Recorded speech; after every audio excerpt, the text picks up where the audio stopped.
Bonjour et bienvenue à la 4e vidéo du chapitre calcul littéral du programme de 4e. Dans cette vidéo, nous allons voir le développement par la double distributivité. La loi de double distributivité est nouvelle, vous ne l'aviez pas vue les années précédentes. Donc commençons par un petit problème pour comprendre sa logique. Vous avez un terrain avec une maison et avec un jardin dont je vous donne les dimensions, et je vous demande de calculer l'aire totale du terrain, c'est-à-dire la maison et le jardin ensemble. Bien, vous allez voir que c'est une très très grande maison avec un très très grand jardin. Vous avez deux méthodes pour calculer ces aires. La première méthode, vous calculez la longueur totale, 30 mètres plus 20 mètres c'est 50 mètres. Et puis vous calculez la largeur totale, 35 mètres plus 15 mètres c'est aussi 50 mètres. Et pour avoir l'aire totale de la maison plus le jardin, vous additionnez, vous multipliez 50 mètres de longueur par 50 mètres de largeur, et ça fait 2500 mètres carrés. Maintenant la deuxième méthode, on pourrait dire, je vais calculer l'aire de la maison, puis je vais calculer l'aire du jardin, et je vais additionner les deux. Le problème, c'est que le jardin n'a pas une forme très très agréable pour calculer une aire. Donc en fait, on va diviser ça, plutôt que de diviser en maison et jardin, on va diviser ça en 4 rectangles. Ceci. Donc les 3 premiers rectangles forment le jardin et le 4e forme la maison. Et on va calculer les aires des 4 rectangles. Le rectangle numéro 1 a une largeur de 30 mètres et une longueur de 35 mètres, c'est 30 fois 35, et ça fait 1050 mètres carrés. Le rectangle numéro 2, c'est 20 fois 35, donc ça fait 700 mètres carrés. Le rectangle numéro 3, c'est 30 fois 15, ça fait 450 mètres carrés. Et le rectangle numéro 4, c'est 20 fois 15, c'est la maison, ça fait 300 mètres carrés. Et quand vous additionnez les 4, 1050 plus 700 plus 450 plus 300, vous pouvez le vérifier, ça fait évidemment la même chose que ce qu'on a trouvé par la première méthode, ça fait 2500. Ce qui nous permet, par n'importe laquelle des deux méthodes, de trouver que l'aire totale du terrain est de 2500 mètres carrés. Aurions-nous pu faire ce calcul si j'avais donné d'autres nombres que 35, 15, 30 et 20 ? Ben oui, j'aurais calculé exactement de la même manière par les deux méthodes avec les autres nombres et j'aurais obtenu le même résultat. Eh bien, je vais changer un peu les nombres. Voilà. J'ai gardé le 30 mètres et le 35 mètres, mais par contre, pour les dimensions de la maison, j'ai mis X et Y. Eh bien, je vais vous demander de faire pareil, c'est-à-dire de calculer, c'est-à-dire cette fois, quand je dis calculer, cette fois, vous n'allez pas trouver un nombre comme R du terrain, puisque vous avez X et Y et vous ne savez pas combien ils valent. Vous allez trouver une expression, une formule avec X et Y. En fait, vous allez faire deux méthodes, vous allez trouver deux formules différentes pour la même R du terrain avec la maison et le jardin. Donc, première méthode, on multiplie la longueur totale par la largeur totale. Cette fois, la longueur totale, c'est 30 plus X, et la largeur totale, c'est 35 plus Y. Donc j'écris 30 plus X, le tout multiplié par 35 plus Y. Attention, d'après les règles de priorité, il faut mettre des parenthèses. Donc c'est X plus 30 fois Y plus 35, donc la longueur fois la largeur. La deuxième méthode consiste à donc diviser le terrain en 4 parties et à additionner l'aire des 4 parties. Donc là, la première aire, c'est le rectangle numéro 1, c'est un rectangle de 30 fois 35, et on a déjà calculé ça, c'est pareil qu'au-dessus, ça va faire 1050 mètres carrés. Le rectangle numéro 1, lui, il n'a pas changé par rapport à l'exemple précédent. Le rectangle numéro 2, quand je calcule son aire, ça va faire 35 fois X. Donc je me souviens, le rectangle numéro 2, c'est 35 fois X. Le rectangle numéro 3, c'est 30 fois Y. Sa longueur, c'est 30, sa largeur, c'est Y. Et le rectangle numéro 4, c'est X fois Y, qui peut s'écrire XY. Et donc, quand j'additionne ces 4 rectangles-là, ça fait XY plus 35X plus 30Y plus 1050.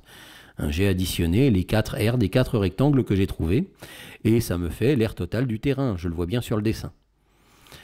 Là, par deux méthodes différentes, j'ai calculé l'aire du terrain et j'ai trouvé deux résultats qui ne se ressemblent pas. Mais comme c'est la même aire du même terrain, qu'est-ce que je peux dire sur ces deux résultats? Ben, il me calcule la même aire du même terrain, donc forcément c'est le même nombre. Donc qu'est-ce que je peux écrire entre les deux pour dire que c'est le même nombre? Ben, je peux écrire égal. Donc en fait, il y a une espèce de loi qui me permet de passer de l'expression qui est à gauche du signe égal avec des parenthèses multipliées par d'autres parenthèses à l'expression qui est à droite. Et si vous regardez les 4 nombres qui sont additionnés dans l'expression qui est à droite du signe égal, comment je les ai obtenus? Comment j'ai obtenu xy? En multipliant le x de la première parenthèse par le y de la deuxième parenthèse. Comment j'ai obtenu 35x? En multipliant le x de la première parenthèse par le 35 de la deuxième parenthèse. Comment j'ai obtenu 30y? En multipliant le 30 de la première parenthèse par le y de la deuxième parenthèse. Et comment j'ai obtenu 1050? En multipliant le 30 de la première parenthèse par le 35 de la deuxième parenthèse. Donc en fait, ce que nous pouvons faire pour passer de l'expression de gauche avec les parenthèses à l'expression de droite sans les parenthèses, c'est prendre tout ce qu'il y a dans la première parenthèse, dans les premières parenthèses, et le multiplier méthodiquement par tout ce qu'il y a dans les deuxièmes parenthèses. Et ça s'appelle la loi de double distributivité. Vu ce que je vous ai dit, êtes-vous capable de compléter donc la loi de double distributivité, ce qui se cache derrière le rectangle bleu? Eh bien, je vais prendre le A de la des premières parenthèses et je vais le multiplier par tout ce qu'il y a dans les deuxièmes parenthèses. Donc le A, je le multiplie par C, ça va me faire AC. Puis je le multiplie par D, ça va me faire AD. Et le B, je vais faire la même chose. Je vais multiplier le B par C, puis je vais multiplier le B par D. Donc je fais toutes les combinaisons possibles de première parenthèse fois deuxième parenthèse. Et ça me donne AC plus AD plus BC plus BD. Et c'est ça la loi de double distributivité. Donc il va falloir faire preuve de méthode et donc développer par double distributivité. En suivant cette méthode-là dans l'ordre pour ne rien oublier. Je vous donne un exemple d'un exercice qu'on risquera souvent de vous demander, développer et réduire. Donc là, dans cet exercice, nous allons d'abord développer cette expression en nous servant de la double distributivité.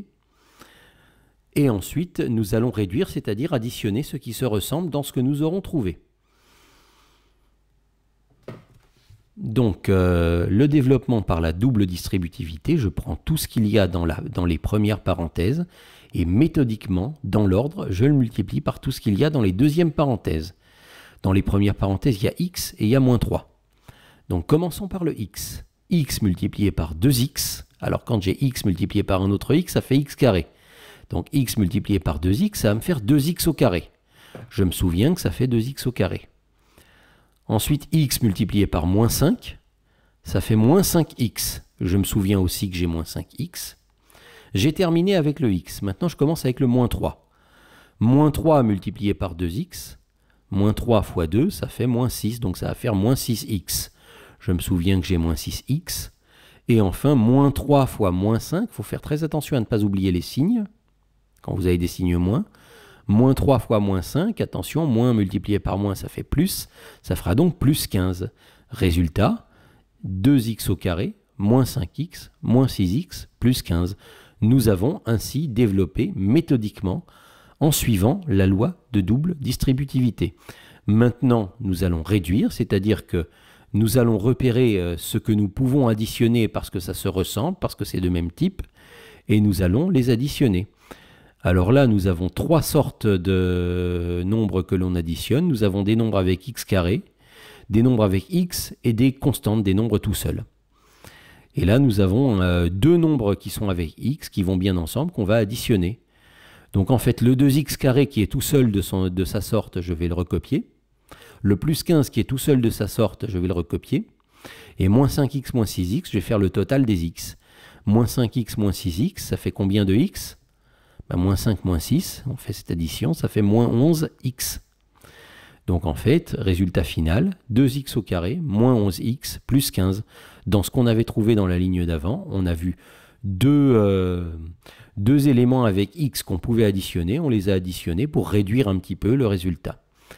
Donc voilà comment on fait un développement par double distributivité, c'est-à-dire parenthèse fois parenthèse, et une réduction à la suite.